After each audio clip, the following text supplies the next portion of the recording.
তুমি যদি শিক্ষামন্ত্রী হও তাহলে তুমি কি করবে? এক্সামই উঠাই দেব।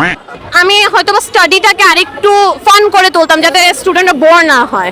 পড়ালেখাই উঠায় দিব। অনেক কষ্ট ভাই, পড়ালেখা অনেক কষ্ট। যাতে দুর্নীতি না হয় এবং কোশ্চেন সকলের যাতে সমান হয়, সব বোর্ডে যাতে একই একটা লেভেল স্ট্যান্ডার্ড থাকে, ওইটা আমি দেখার চেষ্টা করবো। পরীক্ষা উঠায় দিব। কিসের পরীক্ষা ভাই, এত পড়ালেখা করে কি করবে? বাইরের দেশের মতন উন্নত করবো। 1 থেকে 5 পর্যন্ত কোনো ক্লাস দিব না। শিক্ষা ব্যবস্থা চেঞ্জ করতে চাই। আর লেখাপড়া থেকে রাজনীতি উঠিয়ে দিতে হবে। আমি আগে প্রথমে শিক্ষা তুলে দেবো। কোনো পড়াশোনা নাই, কোনো পরীক্ষা নাই, সবাইকে অটো পাস। আমি শিক্ষা ব্যবস্থা আরেকটু বেটার করতে চাই।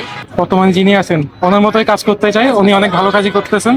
পরীক্ষার উন্নতি না করে আগে শিক্ষা ব্যবস্থার উন্নতি করব। এডুকেশন সিস্টেমটা চেঞ্জ করব। পরীক্ষা উঠাই দিব। আমি উন্নত মানের লেখাপড়া করার জন্য সেই স্টেপ নিব।